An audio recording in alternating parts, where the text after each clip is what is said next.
कि दुख के कारण क्या है, तो उन दुखों का कारण है, फिर उनके कारण का निवारण है।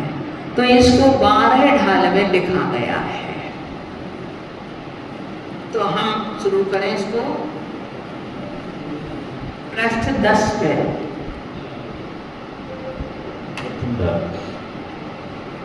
कितनी करुण कहानी मेरी पराधीन हो जीता हूँ, पर मोदय में रस मिस जो भी मिले उसी को पीता हूँ। मेरी कितनी करुण कहानी है, मैं पराधीन होकर के अपना जीवन व्यतीत कर रहा हूँ। पराधीन किसके हैं? पराधीन तो हम उनको कहते हैं जो दूसरों के आश्रित हो। अब युवावस्था में तो कोई अपने को दूसरे के आश्रित मानता नहीं है, वह तो अपने को स्वतंत्र मानता है। किंतु वृद्धावस्था हो, बाल्यावस्था हो, उसमें जरूर व्यक्ति मानता है कि हम दूसरे के अधीन हैं। परंतु यह जीव चाहे निगोद से लेकर मनुष्य, देव, त्रियंच किसी गति में चला जाए, जब तक वह संसार में है तब तक वह कर्मों के अधीन है। और उसी कर्म के उदय में जो हमने पुण्य और पाप की चर्चा पढ़ी है, तो पुण्य के उदय में रस अर्थात आनंद लेता है और पाप के उदय में विष अर्थात दुख भोगता है। तो कर्म के उदय के कारण ही हम जितने चाहे स्वतंत्र हो जाएं, पर जब तक कर्म की स्वतंत्रता बनी हुई है तब तक हमारा कोई बस नहीं चलता है। हमारा पुरुषार्थ भी वहाँ फेल हो जाता है। हमको लगता है हम ऐसा करेंगे वैसा करेंगे, पता नहीं कितनी योजनाएं हम बनाते हैं, दूसरे को अच्छा करने की बनाते हैं, कोई दूसरे को बुरा करने की बनाते हैं, किसी को जीवित रखने की बनाते हैं, तो किसी के मरने की भावना भाते हैं, किसी के सुख की भावना करते हैं, तो किसी के दुख की भावना करते हैं। ऐसी अनेकों प्रकार की हम अपने विचारधारा बनाते हैं। परंतु वो विचारधारा बनाने के उपरांत भी क्या हमारे अनुसार कार्य होता है? हम जैसा चाहते हैं वैसा नहीं हो पाता। चाहते कुछ है और होता कुछ है। फिर हम सोचते अरे हमने तो ऐसा कभी जीवन में सोचा ही नहीं था। एक नीति भी है, बुद्धि कर्मानुसारिणी। आपकी बुद्धि कैसी? कर्म के अनुसार ही चलेगी। अभी क्यों? आप देखो कई घटनाएं, घर के लोग हाथ पकड़ पकड़ के रोका मत जाओ, पता नहीं क्यों, किंतु जाकर के जैसे उनके लिए बुला रहा हुआ घटना घटने को और वह चले गए और घर से कहो बाहर निकल पाए, थोड़ी दूर नहीं जा पाए और घटना घट गई। अभी हम लोग ज्योति कॉलोनी में थे तो उनके का टेंट का काम था। 24-25 साल का युवा, तो किसी के लिए किसी चीज की जरूरत होगी, उसने कोई काम किया होगा कहीं, तो कुछ और कमी होगी, तो अपनी गोदाम में लेने के घर से निकला, फ्लाईओवर पे गया, पतंग का मंजा आया, गर्दन कट गई। 5 मिनट में नहीं हुए, 5 मिनट में घर से निकले और वहां रोका दादी ने कि रुक जा बेटा, गाड़ी लेके चला जा, स्कूटर से मत जा। तो बोला अभी तो आया जाता है।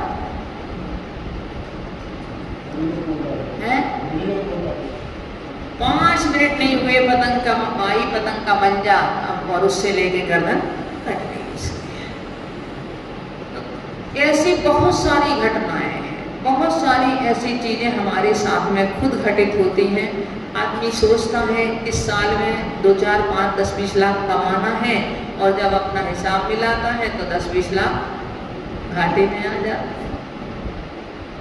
सोचता है कि मुझे इस साल ये काम करना है, इस वर्ष में ये काम कर लेना है, इस दिन ये काम करना है, परंतु वो उस कार्य में वर्षों लग जाते हैं, तब भी वो पूरा नहीं होता है। जिसको अपना मानता है वो ही धोखा दे जाते हैं, जिनके प्रति वह अपना सर्वस्व समर्पित कर देता है वो भी बाद में लेकर के उसके लिए धोखा दे देते हैं। उनके लिए उसने सौंपा तो इसलिए कि भाई अपना है, परंतु उसी की तरफ से अपने को विश्वासघात हो जाता है। और कहो जिसके प्रति हमारा रंजमात्र विश्वास ना हो, वो हमारी सेवा करने को तैयार हो जाता है, वो हमारा साथी बन जाता है। तो ये किन की स्थितियां हैं? ये हैं उसके कर्म के उदय की स्थितियां। हम करने वाले वास्तव में कुछ भी नहीं है, किंतु हाँ उसके बाद भी जैसे किसी वृक्ष पे कोई फल लगा हुआ है, अब वो कर्म का उदय जब आता है तो उसके उदय में हमें किस तरह से अपना काम करना है। क्योंकि जब तीव्र पुरुषार्थ हो, यदि मान लो वह कर्म ही सब कुछ करते तो कभी कोई मोक्ष नहीं जा पाता। कर्म का एक अस्तित्व है, परंतु सर्वथा ही उसका अस्तित्व नहीं है हमारे लिए। जब दोनों के जैसे एक प्रकार से लड़ाई कहो अपने दोनों के, उसमें अंत में विजय किसकी होती है? कर्म जितनी चाहे विजय प्राप्त करते रहे, किंतु अंत में वही आत्मा मोक्ष जा पाते हैं जो कर्म पर विजय प्राप्त कर लेते हैं। तो कह रहे कर्म के उदय में मैं रस विष जो है उसी को पीता हूँ। अब देखें, हम निगूढ़ पर्याय से अपने दुखों को देखना है, हमें अपने इतिहास को याद करना है इसके माध्यम से कि हमारा पूर्व जीवन क्या रहा। आज हम जरूर इस मनुष्य पर्याय में आकर के अहंकार में है कि हमें मनुष्य पर्याय मिल गई, किंतु हम अपने पूर्व इतिहास को देखें और इसको देख करके एक अपने आप को ये माने कि हमने कितने कष्ट झेल करके हम आए हुए हैं यहाँ, कितने कष्ट झेलने के बाद आज एक मनुष्य पर्याय मिली है, तो हमें इसका कैसे सदुपयोग करना है। मूल बात ये है हमारे लिए। बीते काले अनंते मेरे दुखद निगोद जन्म मर के, एक श्वास में अष्टादश पर्याय नवीन नित्य धर के, नित्य निगोद विषय दुख पर कितने काल अनादि से, 2000 सागर परिभ्रमण बचाना फिर भी व्याधि से। मेरा अनंत काल निगोद में कैसे बीता? एक श्वास में 18 बार जन्म मरण करते हुए बीता। और निगोद के दो भेद होते हैं, एक नित्य निगोद और एक इतर निगोद। नित्य निगोद है जहां से जीव ने आज तक 10 पर्याय को नहीं प्राप्त किया, अर्थात वह 2 इंद्रिय आदि पर्यायों में भी उत्पन्न अभी तक नहीं हुआ, हमेशा से निगोद में था और निगोद में ही है और अभी भी वहां ही गिरद कष्ट झेल रहा है। और इतर निगोद का मतलब है कि जो जीव उस निगोद से एक बार निकल आया और निकल आने के बाद में पुनः उसी निगोद में चला गया,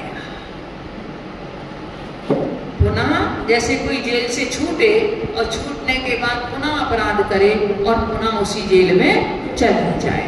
और एक है जैसे आजीवन कारावास, जेल में ही बड़ा सड़ता रहेगा। एक ऐसा व्यक्ति है, एक ने अपराध किया था, अपराध करने के बाद में वह निकला, निकलने के बाद पुनः अपराध कर दिया तो वह पुनः जेल में चला गया। तो कहाँ तक कितना समय मिलता है अपने लिए? 10 पर्याय। देखो, एक इंद्रिय में तो अकेली मात्र एक इंद्रिय, निगोद में मात्र एक इंद्रिय है निगोद जीव के, और 10 पर्यायों में 2 इंद्रिय भी है, 3 इंद्रिय है, 4 इंद्रिय है, असैनी पंचेंद्रिय है, सैनी पंचेंद्रिय है। निगोदिया जीव मात्र त्रियंच गति के कहलाते हैं, और किसी गति में निगोदिया जीव नहीं है। निगोदिया जीवों की त्रियंच गति ही होती है, और उसी त्रियंच गति में जहाँ एक इंद्रिय भी है तो 2 इंद्रिय, 3 इंद्रिय, 4 इंद्रिय, पंचेंद्रिय जीव भी होते हैं। अब हमें वहां उस निगोद से निकलने का कितना समय मिलता है इस 10 पर्याय में पूरे में घूमने का? 2000 सागर। उसी में आप इन सब पर्यायों में परिभ्रमण कर लो। आप मनुष्य हो जाओ, त्रियंच हो जाओ, नारकी हो जाओ, देव हो जाओ, आप कुछ भी हो जाओ, तो आप उन पर्यायों में के लिए 2000 सागर का समय मिला है। अब जैसे आप लोग मान लो यहाँ से विदेश जाते हो तो अपना वीजा बनवाते हो। वीजा की तारीख आपकी निश्चित होती है कि कितने समय तक हमें विदेश में रहने का मौका मिलेगा। तो वीजा की तारीख निश्चित है आपकी, आप उतने समय तो आराम से दूसरे देशों में भ्रमण कर सकते हैं। किंतु जैसे ही आपका समय पूरा हुआ, आपको वहां 1 घंटे भी रुकने नहीं दिया जाएगा। वहां से आपको वापस उस देश को छोड़ना ही पड़ेगा, कि उसके ज्यादा आप नहीं रह सकते। किंतु अब आपकी वो एक योग्यता है, आपकी विशेषता है कि आप वहां रहते रहते ही और अपना और समय उसको आप बढ़ा लो। आप उस देश की नागरिकता स्वीकार कर लो। आप अपना ऐसे कार्य करके दिखाओ कि जिसके कारण से वहाँ का प्रशासन आपके लिए वहाँ और आपके लिए समय रहने के लिए दे।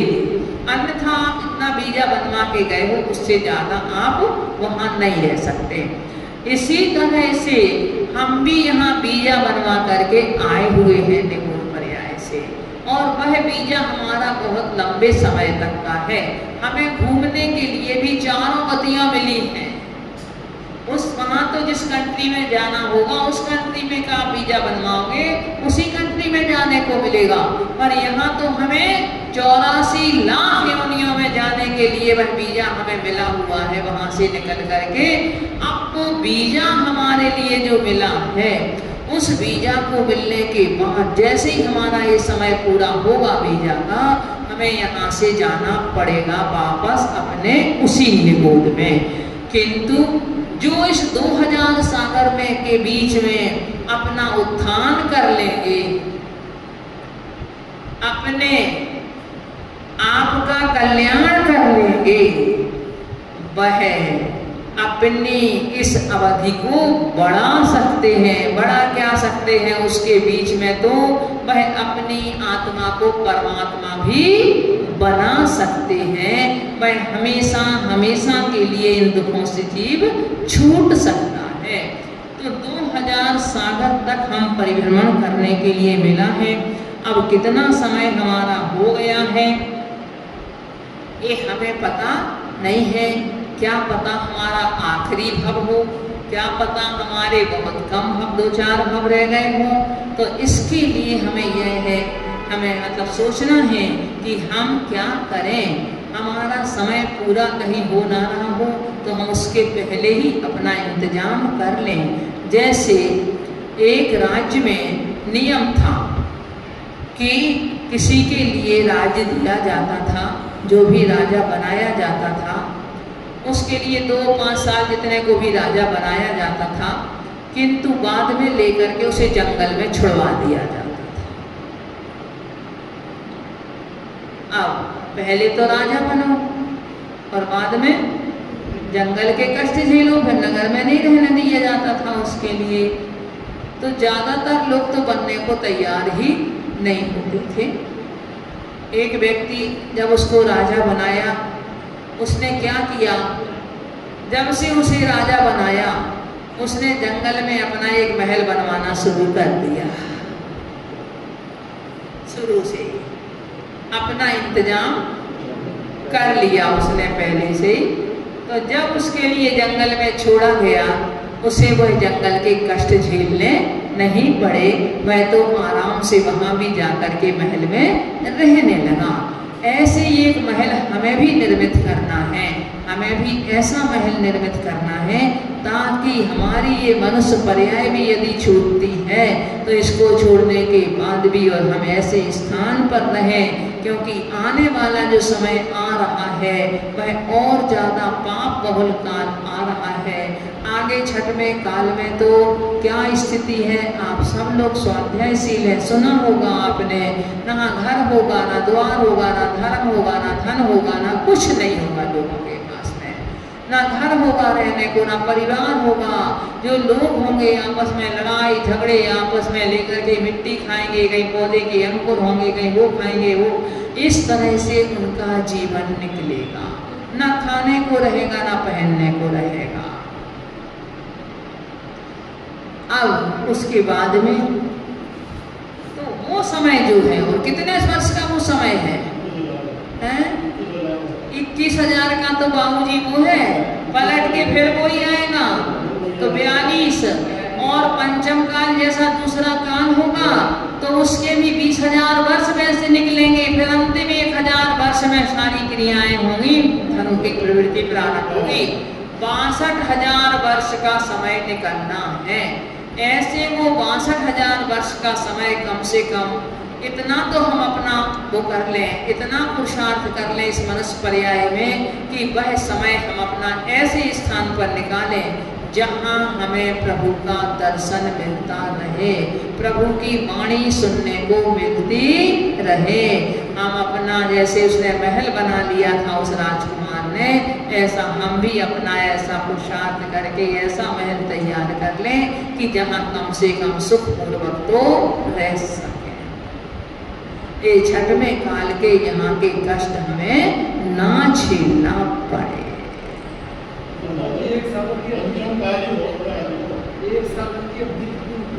एक जैसे बाबूजी सागर की जल की बूंदें जितनी है, समझो उतना अवधि है एक सागर की। एक सागर में जितनी जल की बिंदु है उतनी अवधि, उसकी गणना अनकाउंटेबल है।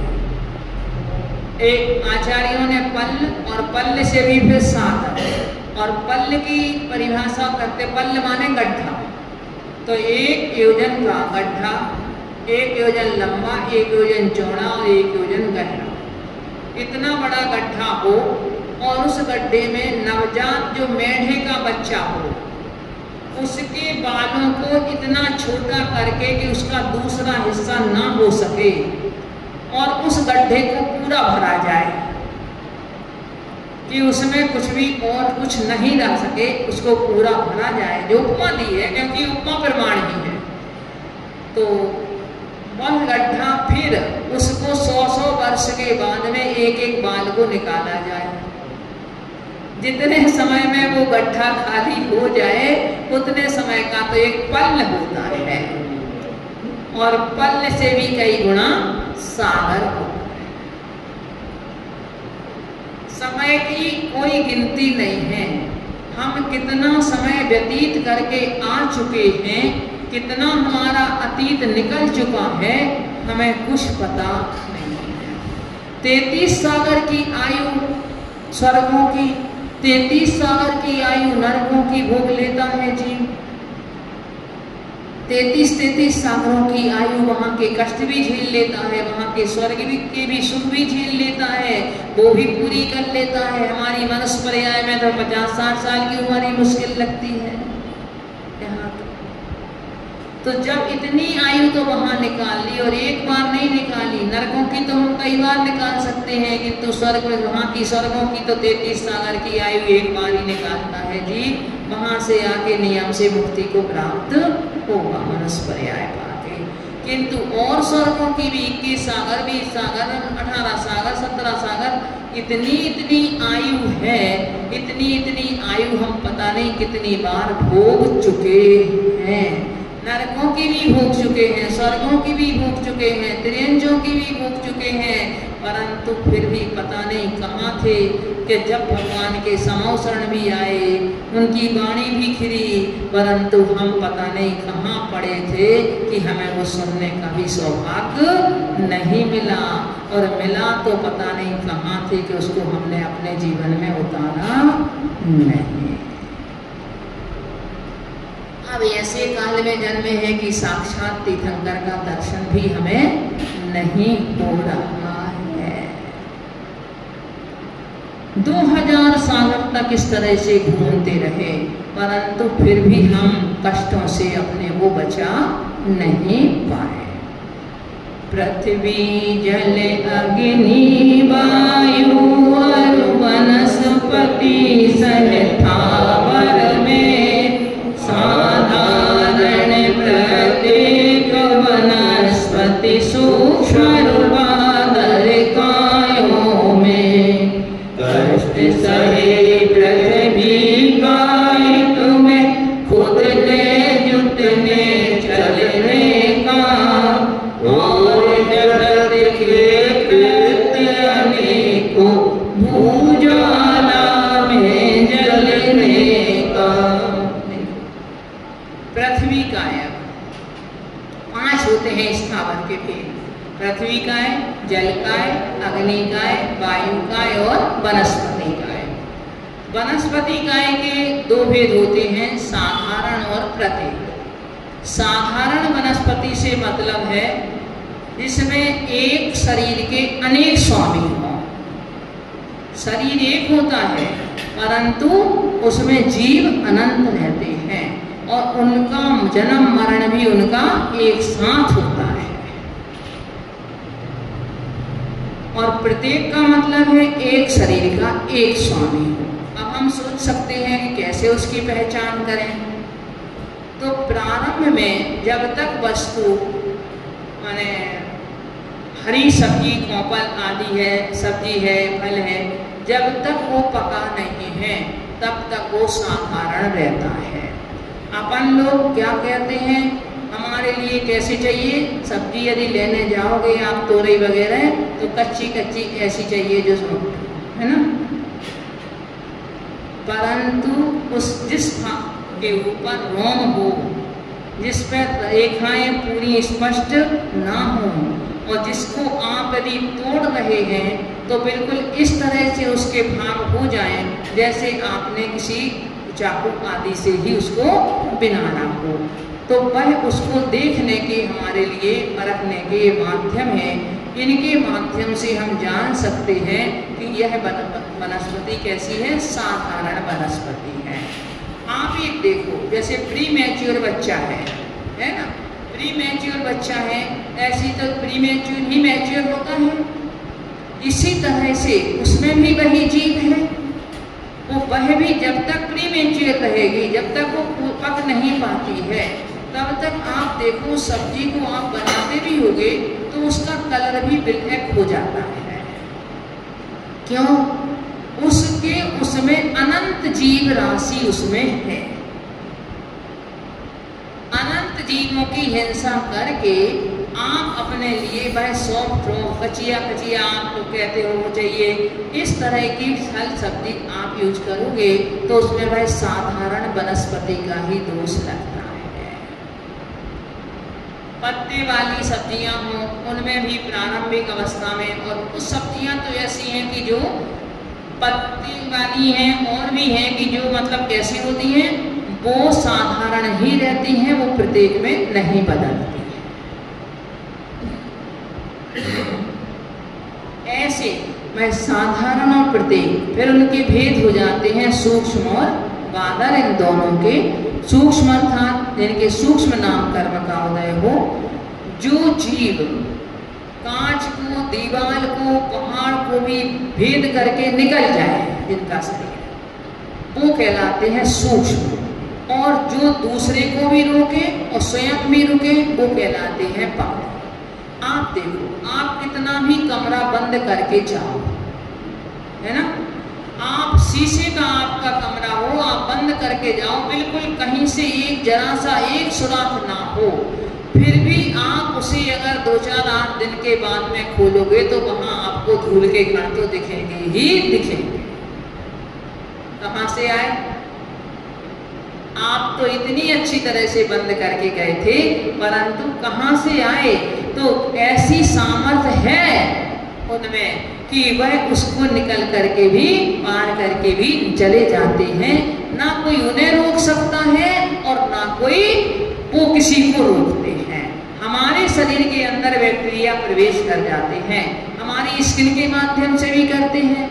कहते हैं भाई नाखून किसी में ना लगाओ, नाखून के माध्यम से भी बैक्टीरिया प्रवेश करता है। तो नाखूनों में कहाँ जगह है बैक्टीरिया को प्रवेश कराने की? परंतु करता है। इन पे तो रिसर्च भी हो चुकी। तो इसका कारण है कि वह सूक्ष्म नाम कर्म का उनका उदय है, और वह सूक्ष्म होने के कारण और वह शरीर ऐसे स्थानों पर प्रवेश कर जाते हैं, पर जिनका बादर अर्थात मोटे जो होते हैं वो प्रवेश नहीं कर पाते और ना दूसरे को भी रोकते। जैसे हम और आप हैं, हमने इतना स्थान घेर लिया है, अब इतने स्थान में से कोई जा नहीं सकता, है ना। तो क्या हुआ, बादर यानी स्थूल है, तो उसमें से उसको हम दूसरे को भी रोकेंगे और हम दूसरे से रुकेंगे भी।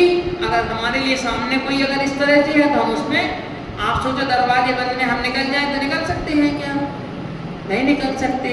तो हम दूसरे से रुकते भी हैं और हम दूसरे को रोकते भी हैं, परंतु जो सूक्ष्म जीव होते हैं वो ना किसी से रुकते हैं और ना किसी को रोकते हैं।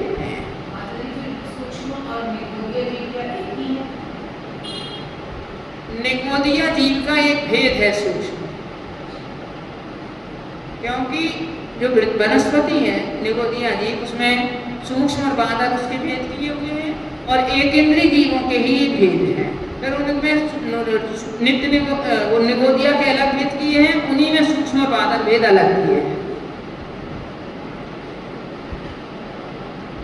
इस तरह से वनस्पति का एक में ये 5 भेद हुए। अब हमने क्या किया, सबसे पहले आया पृथ्वी में। तो पृथ्वी का एक जब मैं बना तो हमने क्या कष्ट झेले, पृथ्वी को खोदा गया, पृथ्वी को जोता गया, पृथ्वी पे बड़े बड़े भारी भारी वाहन चलते हैं, सब चलते हैं। तो इनका और भी कहीं अग्नि जलाई जा रही है, कहीं पानी डाला जा रहा है, कहीं कुछ हो रहा है। ये सब कष्ट हम कहाँ सहते हैं? पृथ्वी कायक जीवों को ये कष्ट सहन करने पड़ते हैं। तभी तो पृथ्वी का एक नाम क्षमा भी है कि उसके ऊपर इतने अन्याय होते हैं, इतना लोग उसके लिए करते हैं, परंतु पृथ्वी सब क्या करती है, बड़े सबसे उससे सहन करती है। अभी अपन सोचो, अगर मान लो अभी कोई हमें कुचलता चला जाए, उस समय तो हम इतने सूक्ष्म शरीर में थे कि लोग हमें कुचलते चले जा रहे थे, हमारे में सामर्थ्य नहीं थी कि हम उसका बदला ले सके। अभी कोई हमारी एक पैर की उंगली पे भी अगर अपना पैर रख दे तो हमें गुस्सा आएगा कि नहीं आएगा? उससे बदला लेने की सोचेंगे, दिख के नहीं चलते हो, दिखाई नहीं देता तुम्हारे, हैं कहेंगे हम उसको। पर उतने सूक्ष्म शरीर में भी कितने जीवों की हिंसा एक साथ वहाँ होती होगी, उन जीवों को कितना कष्ट होता होगा। और ये कष्ट किसने सहे हैं? हम भी जब उस पृथ्वी कायक में थे तो हमने भी झेले हैं। अग्नि जलाई जाती है, जला रहे हैं, अब वो जीव जलते होंगे कि नहीं जलते होंगे? जल कायक में रहा निरंतर, शीतल उष्ण किया मुझको, क्रीड़ा कर कर जलगारों में कष्ट दिया भारी मुझको। अग्निकाय में सात भूत जन प्रतिपल मुझे सताते थे, पानी मिट्टी डाल डाल कर बेरहम भी तड़पाते थे। जल कायक में जब मैं नहा तो जल को गर्म कर दिया, ठंडा कर दिया, जल को अब बिना छना जल लिया, गर्म कर दिया। आज आपके घर बिना गीजर के आपके बाथरूम नहीं रह सकते, पर कभी एक बार सोच के देखना कि जरा सा हम आप फुलके सेकते हो, जरा सी आपको भाप लग जाती है तो लगता है कि हाथ जल गया, है ना। कितना बचाव करते हैं हम लोग अपने शरीर का। और वहाँ आपका जो टैंक पानी का भरा हुआ है, वो टैंक कब से भरा हुआ है, बिना छना जल उसमें से आ रहा है उस गीजर में, और उस गीजर की ऐसी गरम सलाखों पर वो जल आकर के पड़ता है। वो जीव तो समझो वैसे किसको जिंदा जला दिया जाता है। जलते होंगे कि नहीं जिंदा? पर अगर किसी के बाथरूम में आज गीजर ना हो तो स्टैंडर्ड ही नहीं है। पहले भी लोग काम करते थे, परंतु पहले के लोग करते थे तो जीवों का भी ध्यान रखते थे। आज पहले चूल्हा जलता था और चूल्हा जलाने के बाद में अग्नि को रोज रोज प्रज्वलित नहीं किया जाता था। लोग उपले की अग्नि अपने घर में दबा करके रखते थे कि ताकि उसी अग्नि से अग्नि प्रज्वलित कर लेते थे। कारण क्या था? अग्नि काय की जीव की आयु 3 दिन की है। जैसे पहले एक परंपरा थी, अगर किसी की डेथ हो जाती थी तो उसका तीसरा कहते हैं, तीसरा तो उसके फूल चुनने, आप लोग क्या बोलते हो, फूल चुनने बोलते हो, क्या बोलते हो, उसके लिए तीसरे दिन जाते थे। तब तक अग्नि अपने आप ठंडी हो जाती थी, हमें उन जीवों को मारना नहीं पड़ता था। और आज तो आप शाम को हुआ, सुबह जा करके उसे पानी डाल करके उसको ठंडा कर देते हो उस अग्नि को। अब उसमें आप देखो, अग्नि का एक बिना जब हो गए, वायु में उसका धुआं फैला, वायु गायक भी गए, पृथ्वी गायक भी गए, जल गायक भी गए, और 10 जीव भी जितने होंगे वहां वो भी मरे। तो कितनी हिंसा करते हो आप, एक जीव की उसमें जाने पर आप कितनी हिंसा के भागी होते हो।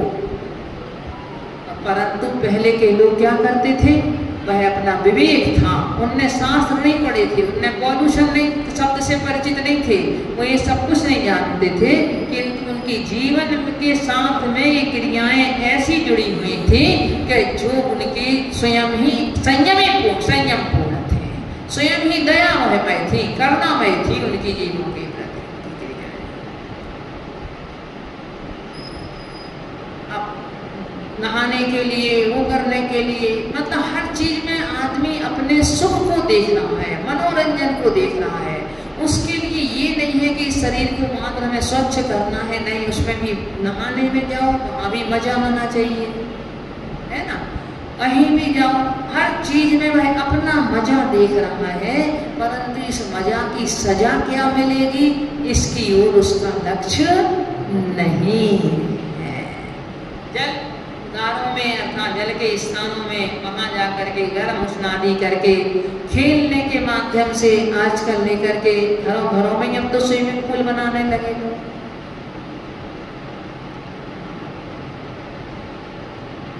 और सब में जितना भी यूज होता है, सब में बिना छना हुआ पानी ही यूज होता है। और एक बूंद जल में कितने जीव होते हैं, इन लोगों को पता है, इनका नहीं पता है ना। अग्नि में भी गर्म है, अग्नि काय में भी देखो, घर में रसोई में आप लोग क्या करते हो, गरम चावल का मार निकला, किसमें डाल दिया, नाली में डाल दिया, गर्म पानी में ठंडा पानी मिला दिया, ठंडे पानी में गर्म पानी मिला दिया, दाल यदि थोड़ी सी गड्ढी हो गई तो उसमें लेके ठंडा पानी उसमें डाल दिया।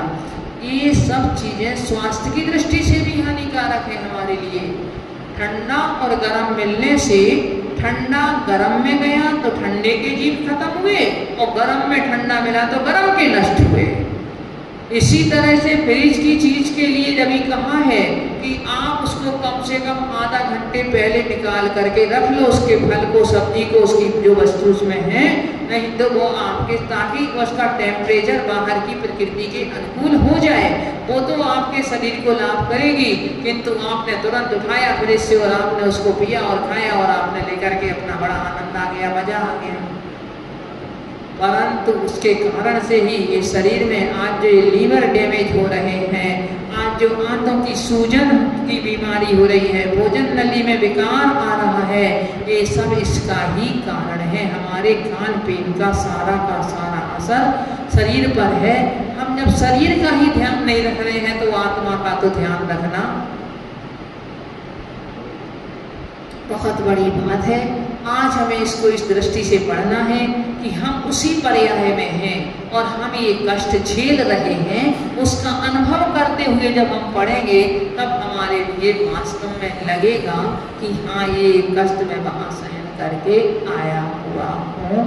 ओम नमः सिद्धे।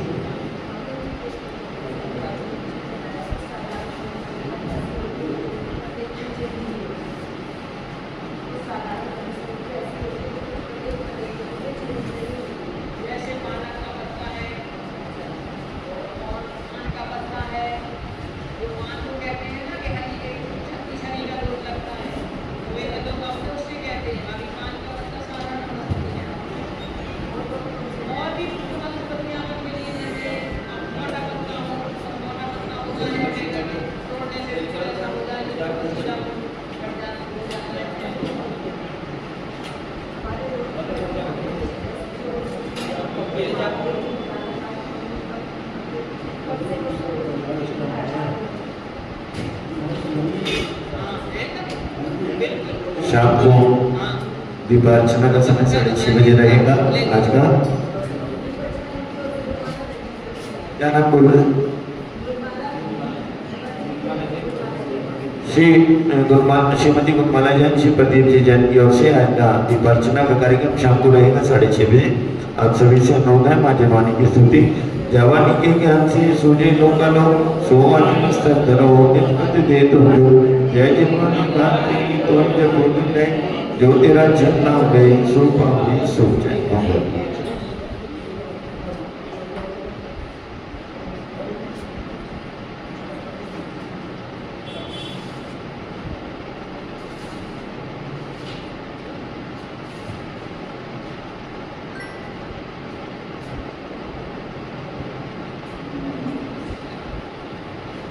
नमोस्तु भगवान, नमोस्तु भगवान, नमोस्तु भगवान। वंदामी माता जी, वंदामी माता जी, वंदामी माता जी। आपस में आप सभी को हंस के टस के जय जी, जय जी, जय जी।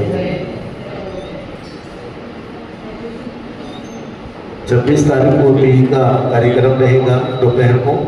समय और स्थान अभी कल तक बता दिया जाएगा, शाम को बता दिया जाएगा। आप सभी से अनुरोध है कि अधिक से अधिक धर्मानुरागी बंधु टी के कार्यक्रम में सम्मिलित।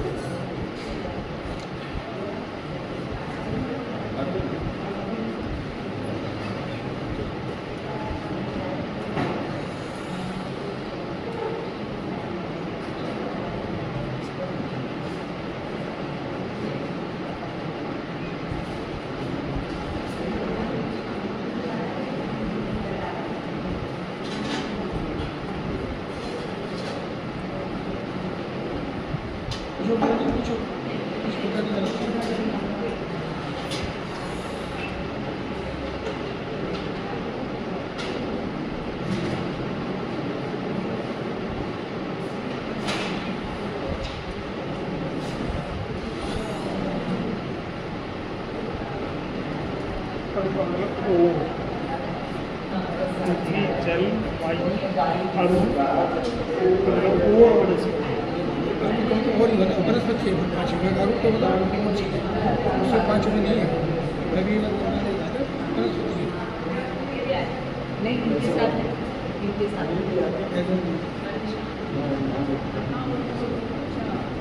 वो तो रोज ही आते हैं बाहर भी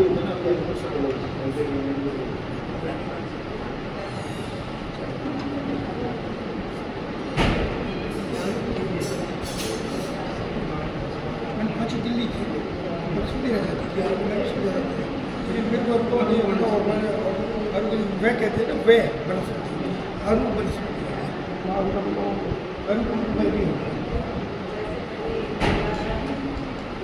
आइए